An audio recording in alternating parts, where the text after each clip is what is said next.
Okay.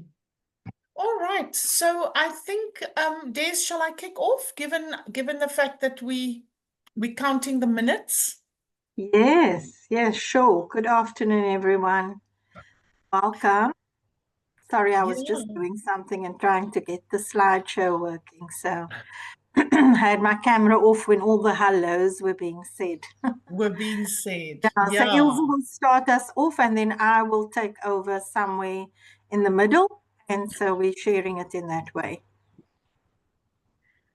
Thanks, Des. Thank you. So welcome, colleagues. It's wonderful to have quite a few of you, couple of you on the call. And we also want to acknowledge that we are recording the session so that we can put it up somewhere as a resource, and we can refer other colleagues who are inspired to convene a community of practice to just look through it and to see if that maybe helps them just to demystify a little bit what we mean by this hosting of a community of practice, and to encourage them to kind of take that step, to convene some colleagues to work on something important and relevant to all of our tasks, to all of our collections. So welcome from Des and I. And I think, colleagues, we've got an hour and a half. I've got about 45 minutes, and then we will go into a small pair conversation, and then Des will take us over from there and take us a little bit more deeply into some facilitation, some core skills around facilitation, even though our main message today, colleagues, our main message is not to feel intimidated in hosting a community of practice. It is a very natural and informal thing that we do. We do it very naturally. We're going to share some of that in the introductory comments. It is just that as we get more and more intentional and more skillful in convening these groups, that we can actually tap into a little bit more of the skill set and of the theory behind it. But to begin with, colleagues, there is almost no completely incorrect way of doing it. So we want to start with a little check-in just to get everybody's voice into the room, but unfortunately we don't have time for a nice, long, proper, juicy check-in.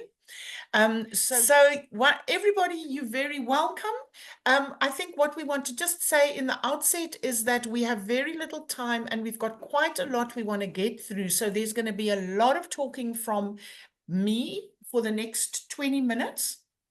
And then after that, we're going to just give you 10 minutes to, in pairs, just reflect on the input and reflect on what might have become clearer for you, what questions you might still have, and then we'll open the floor to take some questions and answers. And then depending on how much time we have, we will hand over to Des to then take us a little bit more deeply into as I said earlier, maybe some awareness around some of the facilitation elements that makes hosting a community of practice such a joy, but not to let the facilitation word scare you off. So, colleagues, I've got a couple of introductory comments. Maybe, Des, we can just go back to the previous slide. Yeah, I've got a couple of introductory comments. It's about 5 or 6 slides that we just think is really important that we want to share with you. Then I've got a slide around questions to ponder. And these will be questions that we suggest you need to think a little bit about if you want to if you want to initiate and host a community of practice. Then we want to share with you just a very high level, best sort of practice, a basic process for your initial gathering, and then a basic outline for subsequent meetings. So what we haven't included in today's session are all the practical steps kind of leading up to it. And maybe that is something that Sean can assist you with, colleagues. It basically, but we can also talk a little bit more about that when we speak about the questions to ponder. So some introductory comments, colleagues, followed by some questions for you to think about. then a kind of a pro forma outline for an initial session, and then a proposed kind of high-level outline for subsequent sessions. That is what we're wanting to cover in the next sort of 20, 25 minutes. So we're focusing, colleagues, on this idea of hosting a community of practice. If you're still unsure what a community of practice is, there is a short little video clip that Sean can send out to everybody, a little animated video clip, and you can go through that just to clarify for yourself again, what is this community of practice and how is it different from, as Chanel mentioned, just a normal meeting? And how is it also different from a kind of a webinar type sort of gathering? So what makes a community of practice unique? So I think with that, if there's any urgent questions, or Des, is there anything you'd like to say before we jump into the introductory comments? No, I think you've covered everything, Ilse. I'm good. Good, fantastic. Thank you. So let's go to that beautiful slide with the quote from Etienne and Beverly Wenger trainer. So colleagues, just also, I want to do full disclosure that the bulk of the material that we're sharing with you today comes from the work done by Etienne and Beverly Wenger trainer.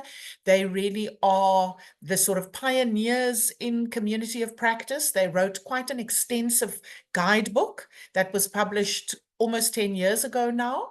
It is quite complex, and in our opinion, it makes community of practice a bit more complicated than they need to be. But it is still the kind of best practice, kind of best sort of standards, and quite inspiring if you really want to immerse yourself in it. But it is really not necessary, and we would maybe even recommend you don't get intimidated by all of that. This is the essence of it, colleagues. There are a few things as inspiring as a deep, sustained learning partnership around making a difference that matters. So that is really for us the kind of essence, is and we love the word inspiring. So a community of practice does need to be inspiring in a way. People need to feel inspired. The word inspire really has to do with breath, new breath coming into us. So it needs to be vitalizing. It needs to provide us with more enthusiasm and vitality for our work. And it needs to be sustained. So it's not a once-off session, colleagues. It's sustained over a period of time. So a community of practice meets for maybe 3 months, 6 months. Some communities of practice go on for decades, colleagues, literally decades. I'm in one community of practice that has been going on for more than 10 years. It is sustained, and then it is a learning partnership.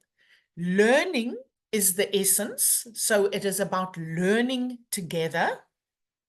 So it's not just a sort of a check-in space. It is a space that is focused very much on learning, but not just sort of academic learning. It is learning that makes a difference. So it is learning that can be translated into practice. Applied learnings. And then there's the word partnership, which refers to the sense of community, solidarity, the relationships that we build up over time. And we know that really creates the container for a community of practice that really adds value to our lives, is that sense of partnership that we develop over time.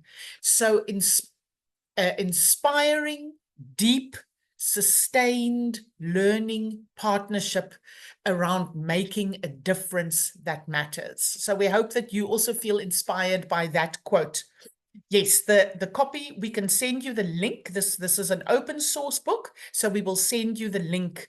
And maybe Des will put the link in the chat.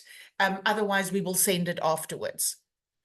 So moving on from there, colleagues, this is a copy. This is what the book that we're referring to, Communities of Practice Within and Across Organizations. So we will make that link available to you. So moving to the next slide, colleagues. So these are a few introductory comments. I'm just going to read through the slides. Communities of practice are as old as humankind. They are living, self-governed social structures that thrive on the passion and care members bring to their engagement. So when, colleagues, you will get this slide deck, you will get the slide deck as well. And we want to encourage you to go through the slide deck again in your own time. We're going to be rushing through these next slides. And just to reflect on each of these paragraphs, because they really contain the essence of what it means to host a community of practice. So we have defined a community of practice as a sustained learning partnership among practitioners. So we are all practitioners here who are ready to interact regularly over a period of time to get better collectively and individually at a certain practice that you share. So there's no recipe for a successful community of practice, no single approach that will guarantee a successful outcome. So in this sense, there's no correct or incorrect way to convene a community of practice. The point is to form a sustained learning partnership that creates value for your colleagues and community members and for your organization, and is responsive to each other's needs and aspirations. It is not to comply with a formula, colleagues. So today we're giving you little formulas, but we want to hold that tension, colleagues, that creative tension between saying, these are some steps you can follow, these are some things you can do, but really see if you can connect to the essence of what it means to convene this sustained, inspirational kind of learning partnership that focuses on something that a challenge that you and your colleagues are both facing in your actual work. So communities of practice is not in addition to your work. It's not on top of your work. It is your work. It is learning and improving and sharing knowledge and applying that in wherever you find yourself. So each community of practice will be completely unique and will reflect the actual essence of the organization, institution that you belong to, the very particularity of the domain, the focus. So the word domain is the technical term, colleagues, for the purpose or the focus area of your community of practice. In community of practice language, it's referred to as a domain. So the specificity or the particularity of your domain, the unique characteristics of the different colleagues and members and their personalities and temperaments and interests that make up your community of practice, and what you bring of yourself to that community of practice, all of these things will make a unique little learning community. And so this is an invitation for you to step into that space and make it your own. The next slide, thanks, Des. So the essential ingredient of a community's success is the active participation of members who find value in the activities of that community of practice. So colleagues, it is not a webinar. It is not one person just sharing knowledge and expertise. People who join a community of practice cannot be passive,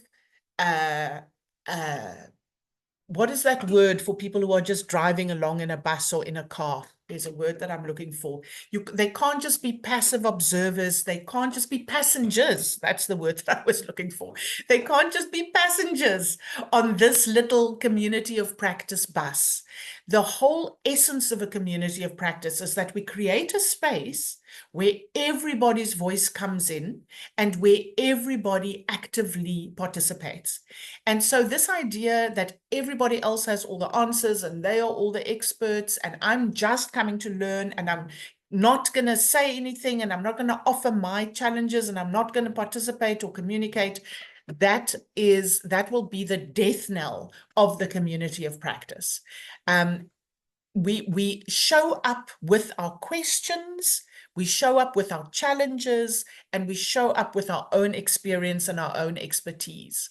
So it's a place to talk shop and to learn from each other's experience, and to contribute to and benefit from the collective learning, because it's helping us address real challenges that we face.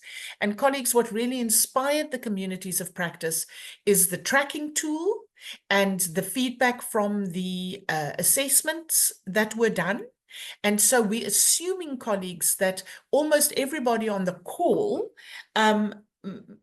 maybe not everybody, I'm not sure about Onderste Poort, for example, but everybody else on the call maybe would be able to access the assessment feedback reports and would know that there are certain areas in your collections that are scoring red, certain areas that are scoring orange.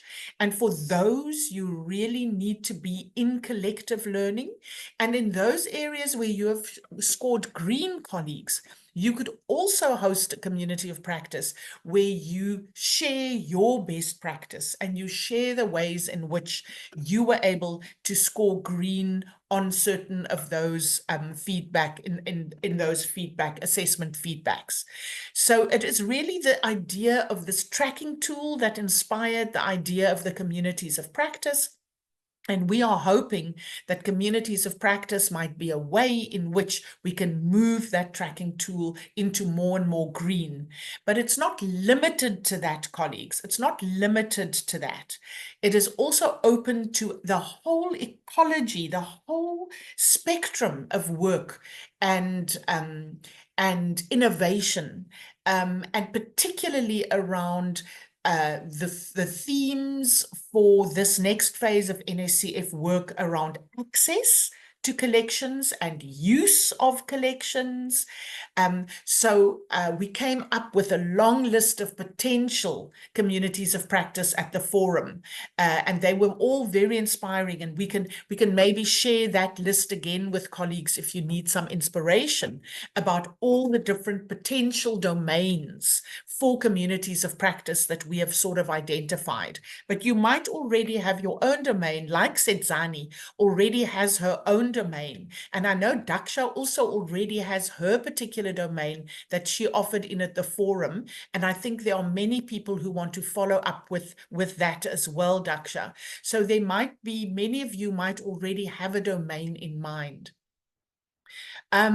So the last two paragraphs of this slide talks, colleagues, to this idea that you don't design a community of practice on your own. Think it all out in advance, get all your ideas, and then invite people in to basically participate in what you have already designed and what you've already thought through. Yes, some degree of thinking through is required in order to kind of just convene and hold that space. But the significant thing is that you work with your colleagues that are wanting to participate in this community of practice. And together you co-create the community of practice as you go. Together you decide on how you meet, when you meet, the rhythms of your meeting, how you're going to facilitate your kind of learning conversations. The life of the community of practice is co-created with all the members that is willing to be part of that ongoing learning journey. So the idea is to design a little, make sure that you've got some design in place, but then experiment and learn and adjust and deepen as you go forward. Thanks, Des. The next slide. So colleagues, the action, learning, reflection approach is a very, very useful approach to bring to the fore of your mind again, because a community of practice really at its essence needs to follow this kind of logic of I've tried something out. Now I'm reflecting on how that's worked. I'm learning from my reflections, and then I'm taking from my learnings and I'm trying out something new or trying a different thing again. And then once I've tried something again, then I need to reflect on how that went. I need to extrapolate the learnings from that, and then I try a new thing again. So this cycle of action, reflection, learning, action informs a lot of our communities of practice. You can use this in an explicit way in your community of practice, or you can just do it in an organic way, and you don't have to explicitly go through each of the steps. Remember, colleagues, no formula. There's no formula. There is creating a container of inspiration and participation and inquiry and learning together. The next slide, thanks, Des. So this is just a slide. When you go through the slides, you can just have another moment to just look at a little bit, acquaint yourselves a little bit more in depth again with this particular action learning cycle. But I'm not going to do that now, chasing the clock. So colleagues, no matter how much support you receive from Sean, from us, from anybody, ultimately, a community of practice depends on this internal drive. A few people who take ownership for the kind of learning journey that they want to go on. All successful communities of practice have some members who take what they call a nurturing stance toward that community. So to nurture something means to care for it. I'm struggling with a plant that I got for a gift, and it's a money plant, colleagues. I can't let it die, because then that's going to have a serious impact on my farm. And I'm telling you, it's quite stressful nurturing this plant. Is it getting enough water? Is it getting too little water? Is it getting enough sun? Is it getting too little sun? Is the soil rich enough? Is it in a too small a pot plant? Is it in a too big a pot plant? So this idea of nurturing something, you will have to think of your community of practice like a little bit of a little plant, or some other metaphor that works for you, colleagues, and something that you nurture, that you care about, and that you grow. So community leaders, community of practice hosts is the words that we would like to use. They take this nurturing stance, but they are rarely successful in the long run if that nurturing doesn't also begin to be shared by some of the other members of your community of practice. So the ideal situation, colleague, is that your little community, the 5 people, or it can be as little as 2 people in a community of practice.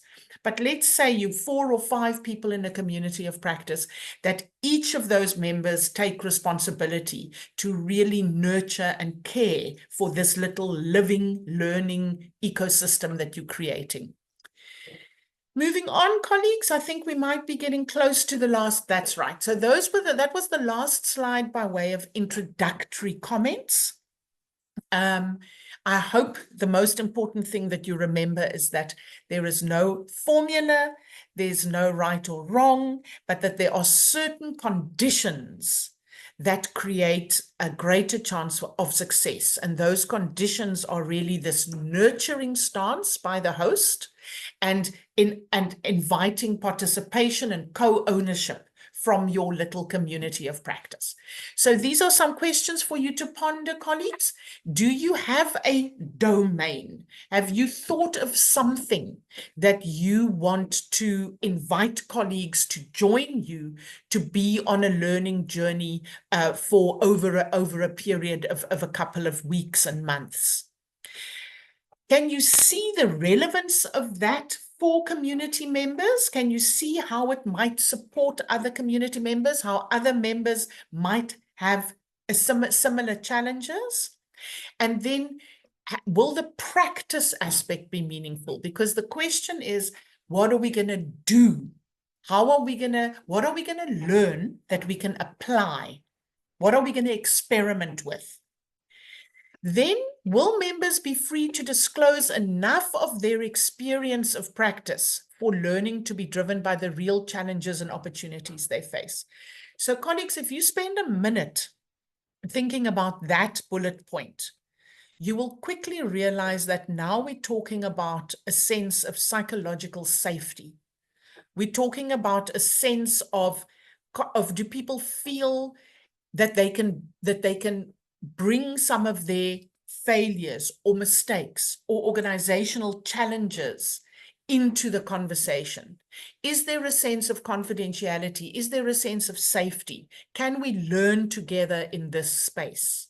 And so that is an important aspect to think a bit about and to be and to see to what extent, colleagues, you can work towards cultivating a space where people are willing to, and where people feel free enough to disclose their real experiences. So then also to think a little bit about what will you actually do together, and how will you do it probably in a virtual setting? How will members interact regularly? How regularly? And how will they help to make progress together in ways that they couldn't really do alone? How do they work on shared problems? Yeah, so you can when you look through the slides again, colleagues, maybe spend a little bit of time with each of these bullet points. Also, how will you ensure that there's continuity in the meetings? Because it's not a once-off process, colleagues. It's a sustained learning journey where we get to know each other better, we develop more trust, we feel we can bring more complex problems and challenges to our little community of practice. We feel we can maybe challenge each other a bit more. So how are we going to ensure that kind of continuity? Sometimes it is useful to bring an outside expert in just for part of a session or for one session. But that is the exception, colleagues. A community of practice is not dependent on external experts. It is dependent on learning together and sharing our own expertise. But sometimes you can bring an expert in. And then one of the questions that the Beverly and Etienne also asks is, what will the conversations feel like? What will it feel like? Will people be looking forward to going to their community of practice session? I've got one tomorrow, and we actually call ourselves the Friday the 13th group. And every year we have about 2 actual Friday the 13th. We meet every 6 weeks. But we have a very special meeting when our Friday the 13th actually falls on a Friday the 13th. And for the last month, I've been looking forward to tomorrow's meeting. So what does it feel like for colleagues? Do colleagues look forward to their communities of practice? So some questions for you to ponder. Moving on now to 2 slides. So there are, I think, 5 steps in the kind of the convening of your first session. So once you have decided on your domain, once you have invited colleagues to join you, and you've got 2 or 3 colleagues, and you've set a time, and Sean has helped you with your Zoom space. Sorry you have to leave us, Michelle. She's got to go and do some fumigation. Integrated pest management community of practice coming up. Michelle, is an integrated pest management community of practice coming up from your side? I'm wondering. Okay, thanks for joining us so far, and maybe look at the recording and maybe, yeah, have a look at the slides when you have a moment. So colleagues, 5 questions or so when you're convening your first session. So why are we here? So when you start your first session, why are you here? So you are the one welcoming your little community. You're explaining to them again what domain you have chosen. And it's a good idea to tell a little bit of a personal story about why this is such an important domain for you, what your interest is in this domain, why you've come up against certain challenges around this domain, how you might have overcome certain challenges that you would like to share with the community of practice. And in this, to begin with here, colleagues, you create the warmth and the welcome and the clarity around what we are here to do. The next step is who else is here. So that would be a step around introductions and some kind of icebreaker. So depending on how big the size of the group is, depending on whether people already know each other, this is an opportunity for people to share something about themselves. And this is a very important step, and it's a step that we will repeat, that you will repeat, because in subsequent sessions, because the building of relationships is so critical as part of the community of practice. We want to get to know each other a little bit better and a little bit more deeply. You don't have to rush all in the first session and expect people to share their deepest secrets. We can take small steps, but we do want to invite people's voices in. The third step then is really turning towards the work at hand. How can we help each other? What are you struggling with? So this is an opportunity to then co-create a little bit in this domain that I have chosen. This aspect of taxonomy, pest management, documentation development, use of AI, mounting certain specimens, whatever it might be, the imaging, whatever it might be, an opportunity to do a round. When we talk about a round, what we mean by that is that we go as if we're going around a circle and we invite every voice in.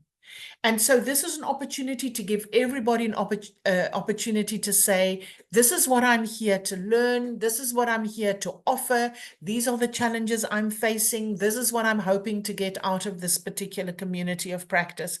And once again, to encourage people to share personal stories, because the community of practice really needs to be working with what is real, what you are facing in your life, in a real challenge. That is where its application is so incredibly valuable.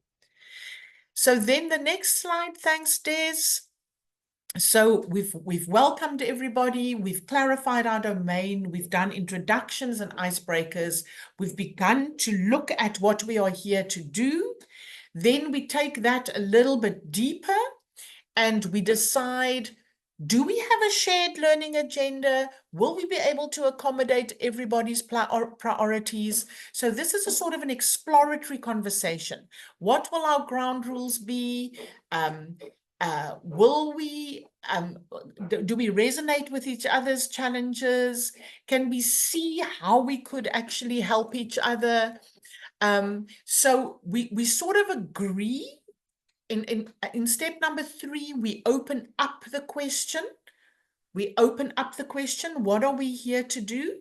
And in step 4, we kind of converge the question and we agree, this is going to be sort of what we're wanting to do. This is how we're going to accommodate everybody's priorities. And then the last step is really, how do we move forward? How often do we want to meet? How will it work? What will be the rhythm? Will once a month rhythm work? What time of the day? Who will take what kind of responsibilities to begin with? Will the host take responsibilities, but then will we maybe share the hosting as we go further on?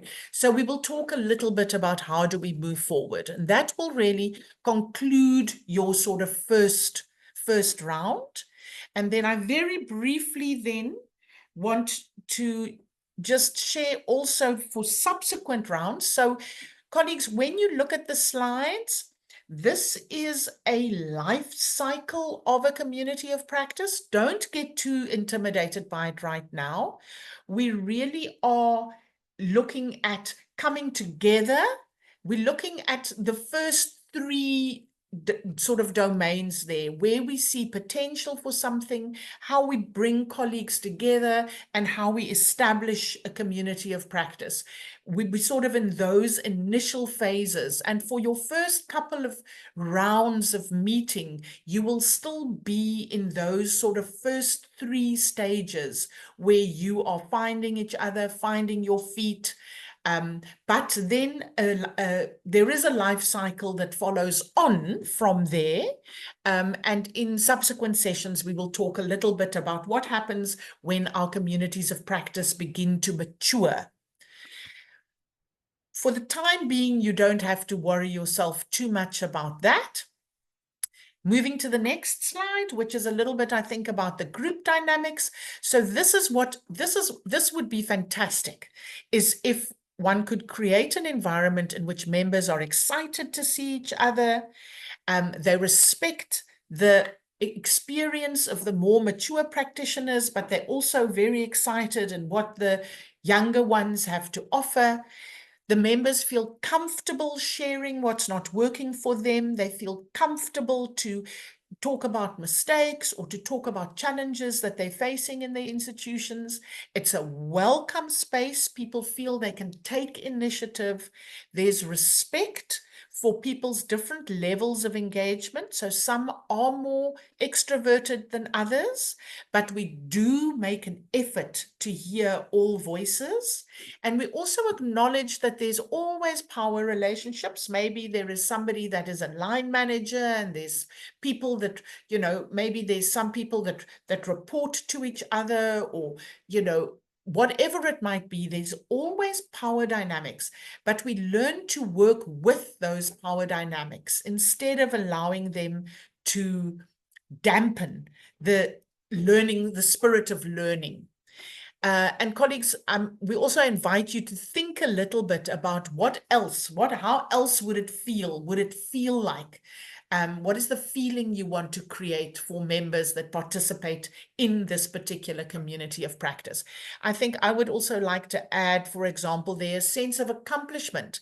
Like every time you achieve something, you apply something, and you improve an element of your practice, there is this sense of making progress and learning, and a sense of expansion, like I'm being challenged. Those might also be other feelings that one wants to kind of cultivate in a community of practice. And then the last slide before we go into our pairs, colleagues, is for subsequent meetings. Like after you've had your first inaugural sort of community of practice, there's kind of a sort of six steps really to follow. So the first is always to create that warm welcome and to clarify again the domain area that we are working in, so that everybody feels welcome, everybody feels the warmth, and they're clear about the area of work that we are focusing on. Then secondly, to do your check-in round, colleagues, remember this is where we tend to the relationships. This is where we create that sense of trust and warmth. So to check in, how is everybody, who is here, how everybody is doing. Then thirdly, colleagues, practice reflections and learnings from our previous session. Remember what we did last time. We did X, Y, Z. How did it go? What's still living with you from our previous session? So just to ensure that continuity, colleagues. Then the fourth stage would be the actual continuation of the inquiry, the work that you are there to do. This is where you reflect on something you tried that maybe worked or didn't work. This is where your colleagues help to troubleshoot or brainstorm. This is where people share their experiences. So this is a continuation of your inquiry. Also, there might be new questions emerging, and some of the members of the community of practice might have come across new material, maybe a reading, maybe a case study, maybe a new method for doing something, maybe a new kind of um, material, a new something innovative. So this is also where you bring in relevant new material or new questions, and where you explore how you might be able to apply this in your domains. And then we come towards the end of the session where we agree on the arrangements for the next session. We will see you in next month. We'll see you on the first Tuesday of next month. That will be the 7th of July or whatever it might be. Remember, Des, for our next session, you're going to be acting as our host, Sean. Remember, for our next session, you've got to bring us an interesting icebreaker question, whatever it might be. So we agree on our next session, roles, responsibilities, and then we have a quick checkout, maybe just a one word, maybe just a gratitude, maybe just something that you're looking forward to trying out from this session. What was most meaningful for you about today's discussion? A quick checkout round. So those would be then the 6 steps that would be a sort of a standing agenda that one can do, and you can repeat that agenda for each sort of subsequent meeting so that there's a container for the learning in which the learning can happen. Sure, that was quite the little sprint session there, colleagues. Lots of information. And if we go to the next slide, thanks, Des. So, 3 questions. What has become clearer for you about hosting a community of practice? What further questions do you sit with or are emerging for you about hosting a community of practice? And thirdly, what are you still finding intimidating, or what might still be very challenging for you? So those are your 3 questions. What has become clearer for you? What are some questions that you still have, or new questions that's coming up? And what still feels challenging or intimidating, or what might you still be struggling with? So, Des, I'm not sure who's putting us into groups. Are you able to put us into groups? Is Sean putting us into groups? I'll do that quickly, Ilse. Thanks, Sean. Thanks, Sean. And I think that Zentzani is now the only person without sound. So, Zentzani, you're going to have to do a little bit of an individual reflection. We all back? Yeah, I think we're all Okay, great. Okay. So we'd like to just hear from you. What emerged from your little conversation that you just had? Maybe you had common questions, maybe you had common challenges. So we'll just allow for a little bit of a emergent conversation to hear your concerns or your questions, and Ilse and I and Sean, I'm sure, will jump in as needs be. Okay, so whoever would like to go.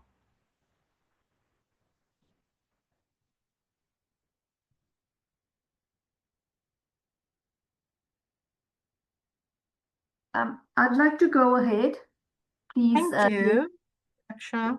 So it was me and Eunice that tackled the tough 3 questions that you set us. Okay.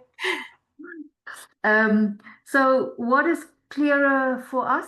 So Eunice said that she's much more clearer about the aims and objectives about a community of practice, and also that your outline and your points that you discussed was really clearer about that. That was for her. For me, what was very clear is that the community of practice is a collaborative learning environment where there's no preset aim. Although you explain the domain, what you bring to the domain is not prescribed. And so therein lies the richness of everybody's experience and contributions to the challenges and learning opportunity. And then 2 further questions about hosting. Eunice said she was not going to host, so she's not worried about that. But one of the things that I would like to know is how would we go about recording these meetings? Because that's part of the learning, is that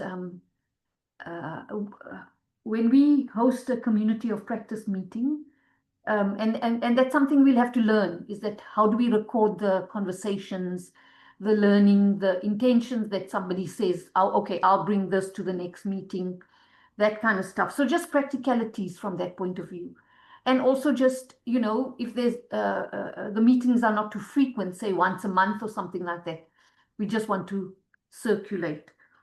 And then also motivating people. How do we get people to motivate? Because you might join a community of practice and then realize, I don't like Chanel. I don't want to be with her group, or that's not quite not like, but it's not quite what I have intended to learn in this group. So I might join something else.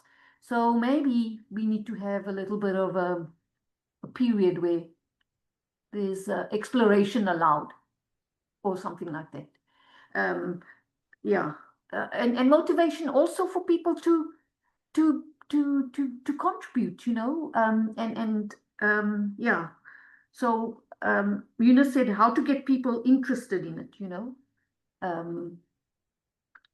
and then the third, what might be challenging, and I thought of a solution rather than the challenging thingy. So it might be challenging to get people to move themselves away from always listening to something. We want this to be a practice-oriented thing, and often because of people being so busy and things like that, they might not come to the party with something. And so it might be possible that once you have a group, is to say, listen, we're going to have a meeting about this, or we're going to talk about this. Can you bring a practical example to the meeting or to the COP, so that we can kick off with a discussion? Then people have ample time to be able to say what worked. So for example, imaging, we could say, bring a picture that you took, what worked, what didn't work, or who have you been inspired by to take a picture, whatever, something like that. Just to kick off something like the meeting.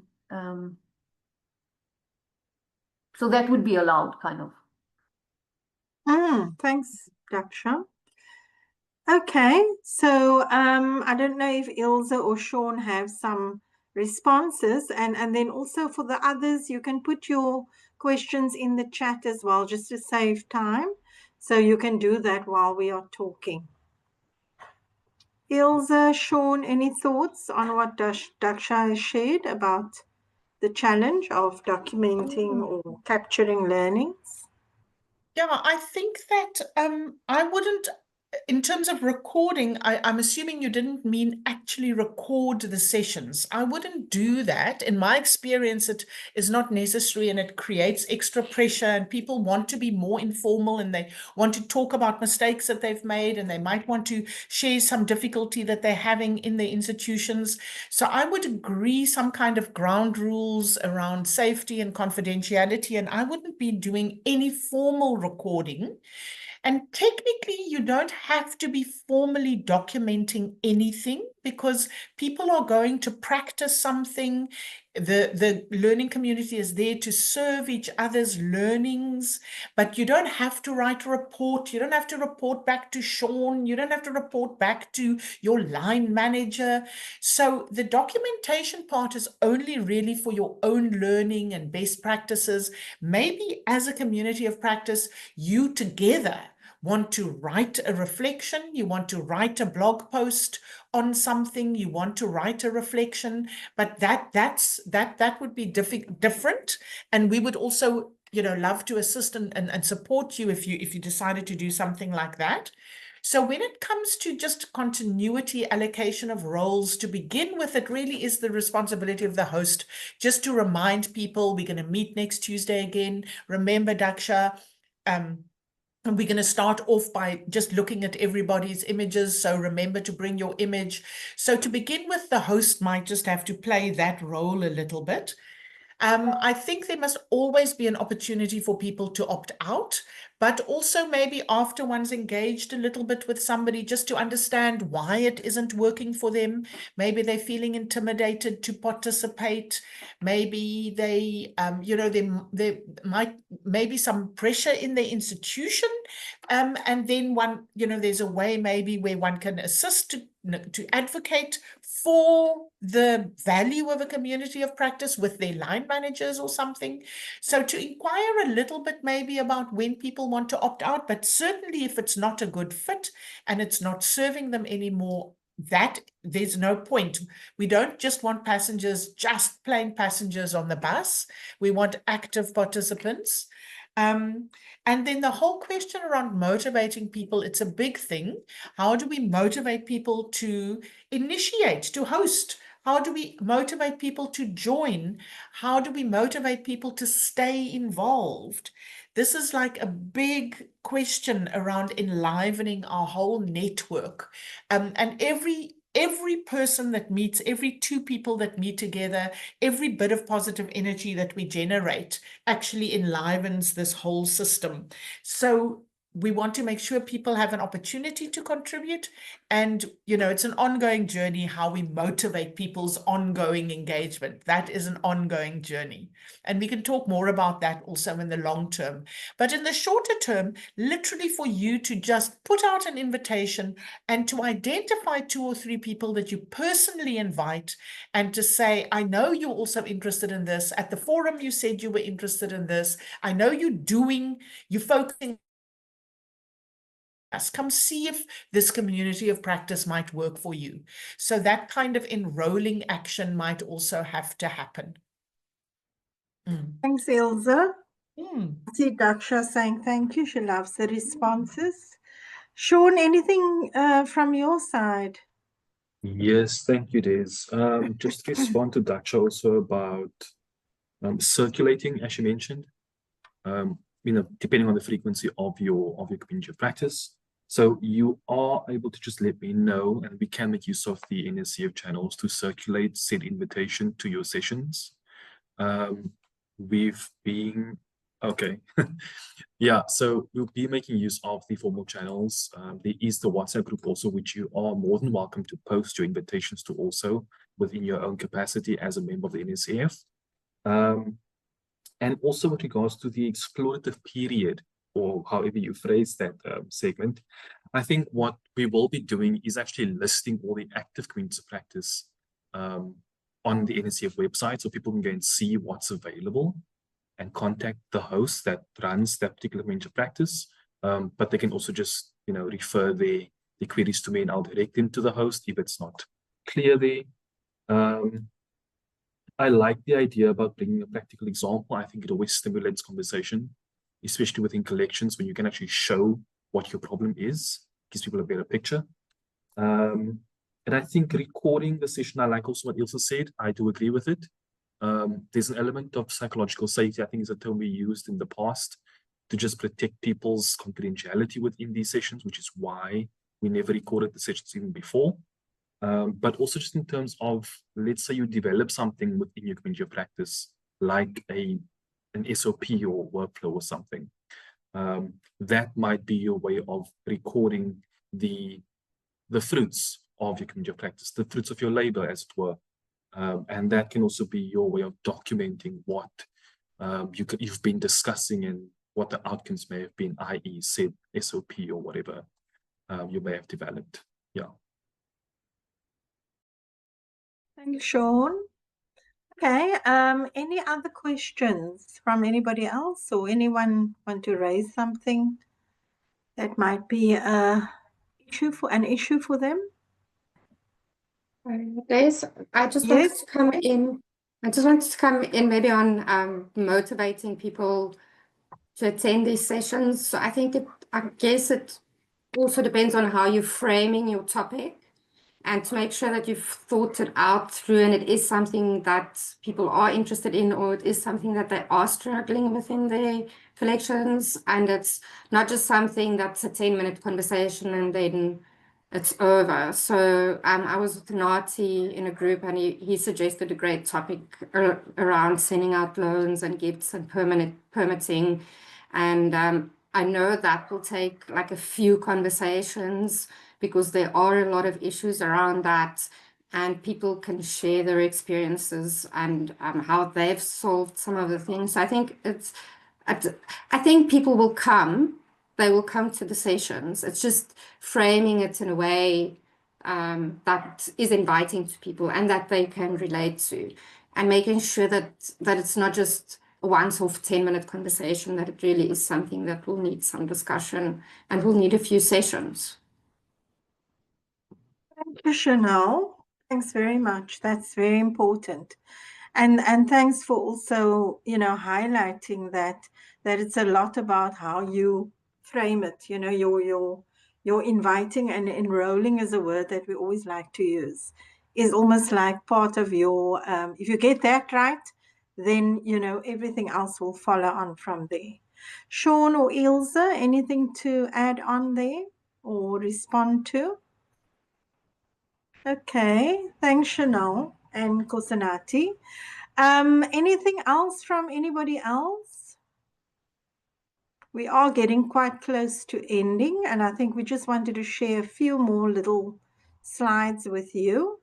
Shall we move there now? Okay, yeah, let's go there.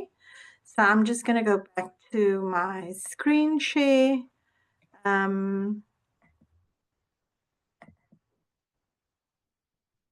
Okay. So, we wanted to just bring in this idea of facilitation as a skill that you need, to be a successful host.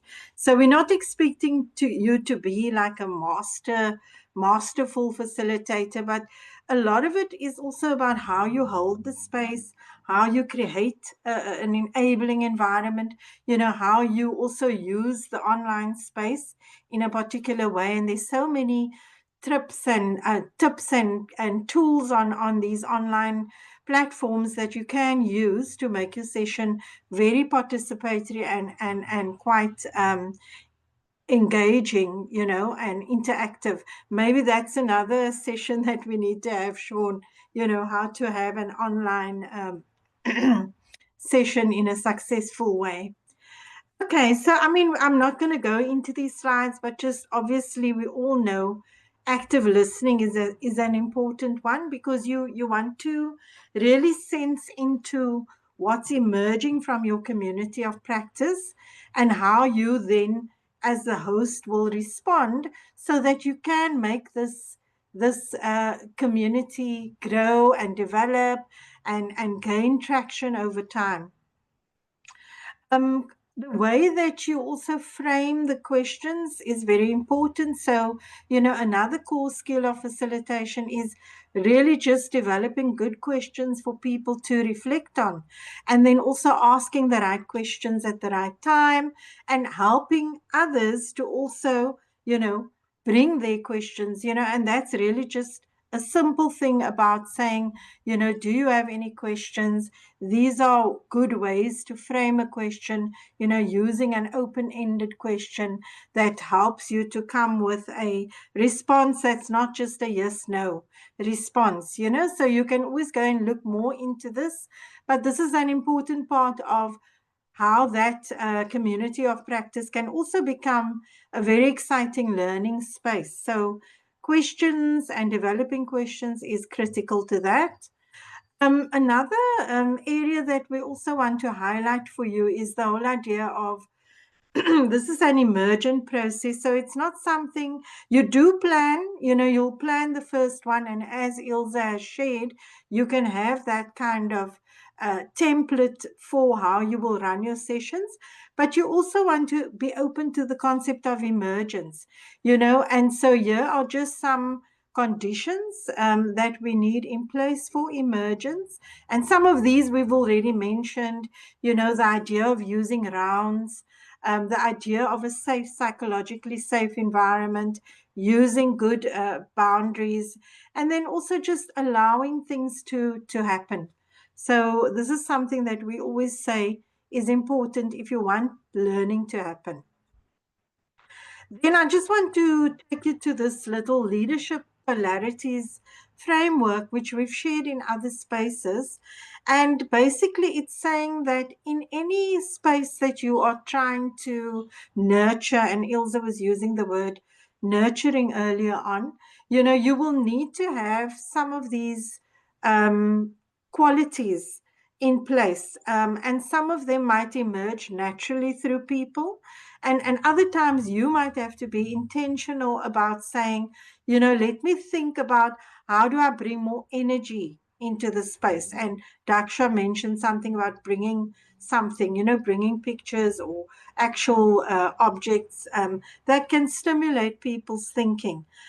Inspiring, how do you be supporting as well, bringing some listening and kindness so people really want to attend the space, an appreciative approach. But then also on the other end of supporting, you have challenging, which is where you can bring those critical questions that help people to go deeper, and take the process a little bit further than just a superficial space. So the other one is also about grounding things. So sometimes, focusing can take us, to a new level of thinking, but we also want to bring in that grounding element about, what's practical when we are talking about these aspects that are of concern to us. So I'm not going too much into this, but there's a whole reading on it. We can share that with you. And this is something that we've used in different spaces just to show you that, there are these qualities that we want you to be mindful of when we are thinking about these spaces.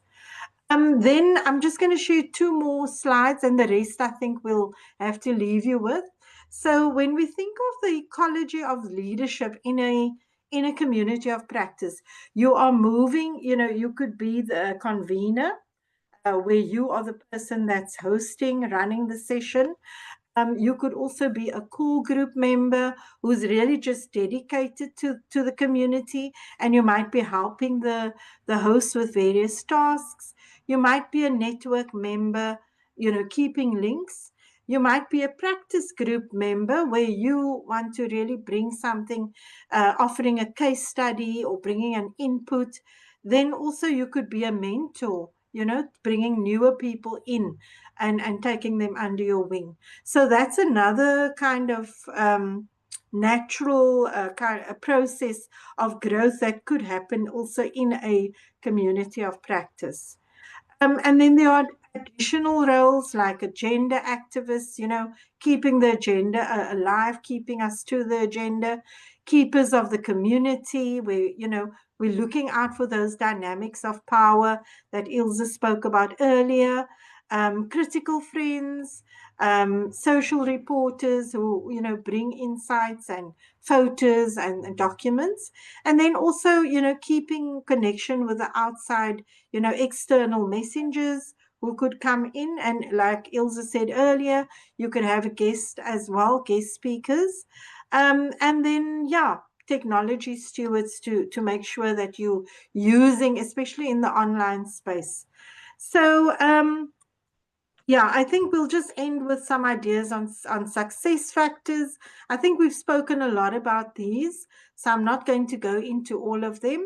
but just the idea of a rhythm, keeping that, like Ilse was saying, keeping it going, keep at it, don't give up if only 2 people turn up. That means that there's still interest, just keep it going, focusing on the practice, having that space where there's trust, where people can speak openly. And those are just a few more, about persistence, and just keeping that energy going, as well as that personal touch, where you really allow people to check in and bring sort of the more emotive stuff into the community. I like this image. I found it on an article that I discovered, and it's a lovely sort of animation, which just, you'll see lots of hearts there, but I think it's kind of bringing together everything that we've spoken about today, and I thought we'd like to also leave you with that.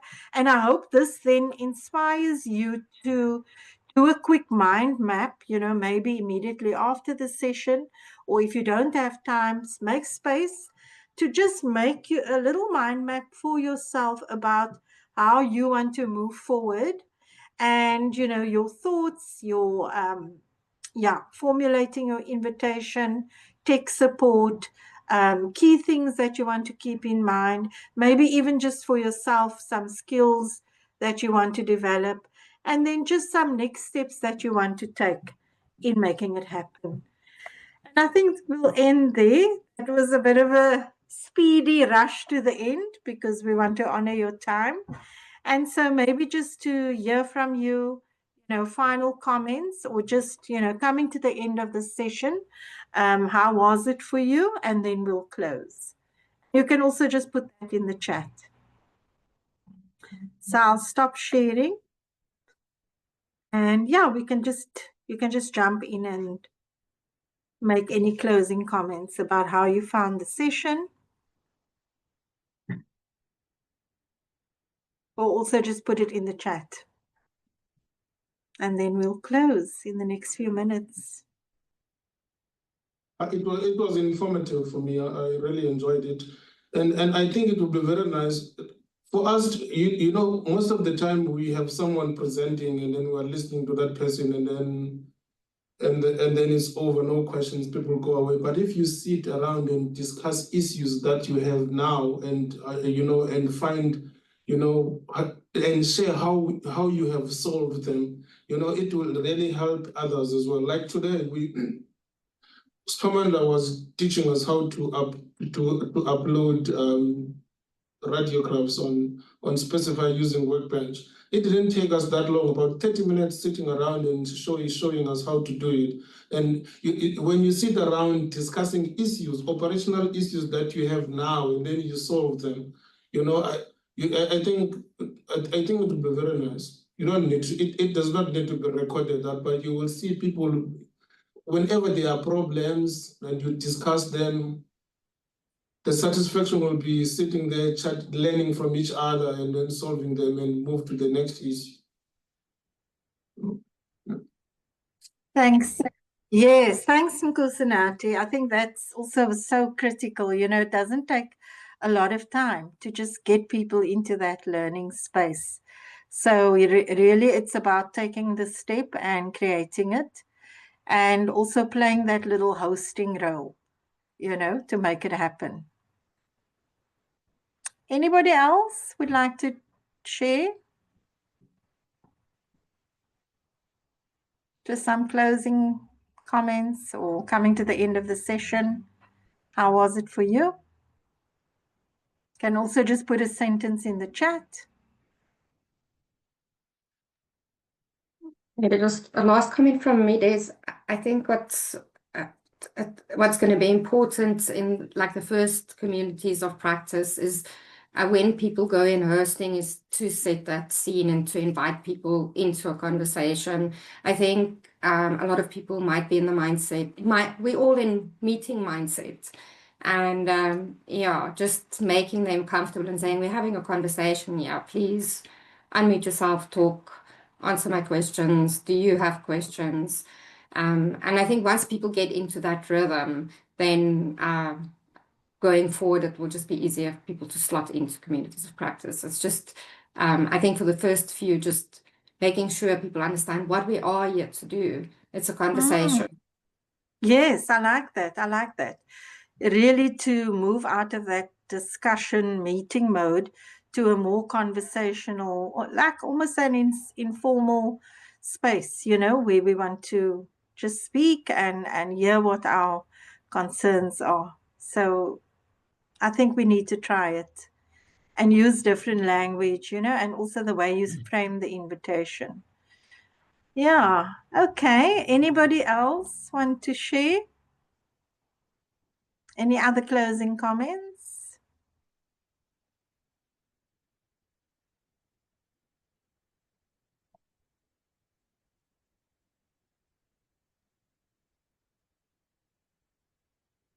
Yeah, I think for me, I do see an opportunity here to extend some of, for example, even development of tools and you know, tools that can be used with data sets or that's not already out there, or improvements to, let's say, a tracking tool infrastructure by people interested in those types of things. You know, so I see, for me as well, this as an opportunity or platform also to sometimes extend out an invitation to contribute to something, you know, that is achievable as well, you know, in the long run, whether that is shared data workflow solutions or things like that. And this is sometimes that you don't, in that moment where you're battling with it behind your computer, you might be selfish with that and try and solve it yourself, if that's sort of where I'm getting at. Whereas maybe extending it out to the community definitely creates a quicker path to the answer, because there's multiple heads thinking of it. Yeah, absolutely. Thanks, Christian. I mean, I think that's the idea of the community, you know, learning and solving problems together. You know, I think that's the slide that Ilse started with, you know, that sort of inspirational space. And sometimes, you know, it can just be, this is what I'm struggling with. You know, can we get together, like you're saying now, Christian? And from that, you know, people will leave feeling a whole lot better and more inspired. So you don't have to be doing everything yourself. Yeah, thank you. Any other closing comments from Eunice, Letabo, Sedzani, Daksha, Roger? So, Des, we've had some nice comments in the chat. Zani Oh, has sorry, really I didn't see. appreciated the session. Karina appreciated. Daksha also very appreciative. And Roger and Letabo also posted in the chat. So, yeah, there's been some lovely appreciative Fantastic. comments in the chat. Okay, great. So wonderful. I'm going to say Okay, one so I thing. think we can. Roger, Oh, sorry, Roger, did you want to add in? Yeah, so the one thing that occurred to me when Letabo and I were talking was that, and sort of building on from what Adriana said as well, we could do something about general curation. So carrying on from the development of the curation manual and all of the feedback reports, and if you've got something like a general curation COP, then you're probably not going to run out of ideas. There's so much to do, and we're all also experts in our own fields of curation, for example. So we will all come to the table with some experiences. So there won't be any real experts or any person that's standing out ahead of everybody. The one thing that was really interesting to me in the various early on visits that we did, or not the NSCF meetings, was we very often went and visited other museums.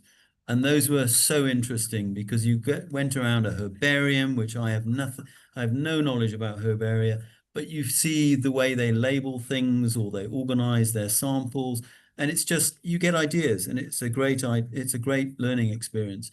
So the one thing I was thinking that we could do maybe in the Eastern Cape is that we have a little group and we visit all the different museums, which aren't so far away from us. We could maybe have a field trip and we can go and do a visit. We could even video it and have it on as a virtual visit as well, so other people could be involved.